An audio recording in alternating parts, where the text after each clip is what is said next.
Wife date of birth గుర్తు పెట్టుకునే ఏకైక పర్సన్ ఇతనే. Okay ready.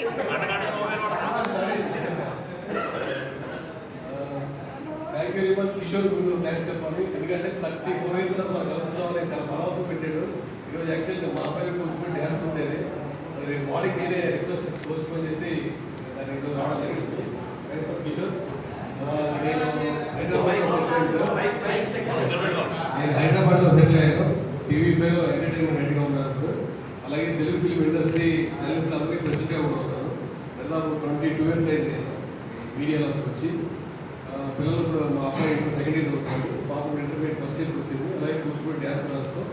మా వైఫ్ హౌస్ వైఫ్, నేను ఒక్కడే ఈ జర్నలిజం ఫీల్డ్కి వచ్చాను. నేను 10th అయిపోయిన తర్వాత ఇంటర్మీడియట్ బీపీఎల్లో, తర్వాత డిగ్రీ ఇక్కడే చదువుతున్నా. తర్వాత ఎల్ఎల్బి కోసం హైదరాబాద్ వెళ్ళా. ఎల్ఎల్బి కంప్లీట్ చేశాక ఎల్ఎల్బి ప్రాక్టీస్ చేయలేదు కానీ డైరెక్ట్గా జర్నలిజంలోకి వచ్చాను. దాదాపు టీవీ9లో 10 years చేశాను. టీవీ5 వచ్చి 14 years అయింది దాదాపుగా. ఇది నా career. Thank you very much sir. మిమ్మల్ని కూడా దివాకరంగా మనం చూసి 35 తర్వాత చూడడం మాకు కూడా కొంత ఫేస్ గుర్తుంటున్నాయి కానీ ఎక్కువ గుర్తుపట్టిన పరిస్థితుంది. ఎందుకంటే నా దగ్గర రాంబాబు, మా ఖమ్మం సీలు, కిషోర్ కలిసి కొంతమంది టచ్లో ఉంటారు. సతీష్, మా లక్ష్మణ్ అయితే రెగ్యులర్గా చేస్తుంటారు కాబట్టి నాకు ఉంటారు. అమ్మాయిలో ప్రసన్న మనం యాంకర్ కలిసి చెప్తే రాంబాబు నా ఫ్రెండ్ అని చెప్పిందంట. వచ్చి నాకు యాంకర్ చెప్తుంది. శైలి మాట్లాడుతూ ఉంటాను. మిగిలిన అందరితో నేనైతే దాదాపు చాలా మంది 90% ఇక్కడ చూశాను. మా రామకృష్ణ గారు ఒకడే లవింగ్గా ఎప్పుడు బిడ్డ లవ్ సభలు చేస్తూ ఉంటాడు నాకు కంప్లీట్గా. Thank you very much friends. ఇది మెమరబుల్ డే. మళ్ళీ కలుద్దాం. డెఫినెట్గా కిషోర్ కోరాడు, అది నెల తీసుకుంటాం. అదేంటో తెలుసా, మన మెగాస్టార్ చిరంజీవి గారిని కనిపిస్తానని చెప్పి ప్రామిస్ చేశాను. నాకు పవన్ కళ్యాణ్, నేనైతే పవన్ కళ్యాణ్. నేను పర్సనల్గా పిలిచి అందరూ స్పెషల్గా ఫ్యామిలీస్తో ఫోటోస్ తెప్పించి ఒక గంట స్పేస్ సెట్ కొంచెం బాధ్యత. థ్యాంక్ యూ గట్టిగా.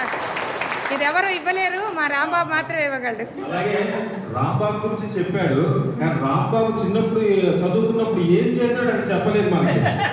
అది కదా మనం కలిసింది దానికి కదా. అవును కదా, అంతే కదా. మనం కలిసింది ఏంటి, మనం చిన్నప్పుడు ఏం చేసాం అది కూడా చెప్పాలి. రాంబాబు గారు మీరు చెప్పాలి. రాంబాబు గారు మీరు ఇందాక చెప్పేస్తున్న రాంబాబు గారు మీరు ఏదో దూకారట. మరి అదేనా మనం దూకాం గారు దూకాడు, వీడు కూడా అవునరా దూకామంటున్నాడు.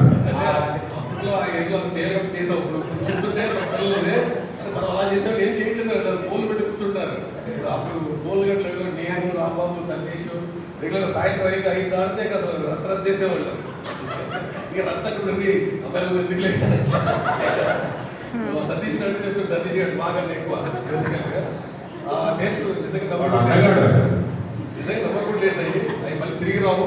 మన పిల్లలు చూసుకొని ఆధారపడుతున్నారు. పిల్లలు మన దగ్గరికి అందరూ దాదాపు 50కి వచ్చారు. నేను 76, 77 ఉన్న వాళ్ళందరూ 10th ఉన్నారు కాబట్టి ఇటు 76, నేను 77 అంటే 50 years, నేను 49. నెక్స్ట్ ఇయర్ ఇద్దరం 50 క్రాస్ అయ్యి హాఫ్ సెంచరీ పూర్తి అయింది కాబట్టి శుభ సందర్భంగా మెగాస్టార్ కలుస్తున్నాం. అది విషయం. అది 100%. 1-2 monthsలోనే అంటే జూన్ జూలైలోనే ఫినిష్ చేద్దాం. డెఫినెట్గా మళ్ళీ వెళ్తాం. ఎంత ఎంతమంది కాక కొంతమంది అయినా సరే అండి ఈసారి హైదరాబాద్ వెళ్తామని దాన్ని నేనే పోస్ట్ చేస్తాను ముందే చెప్తున్నా. Thank you.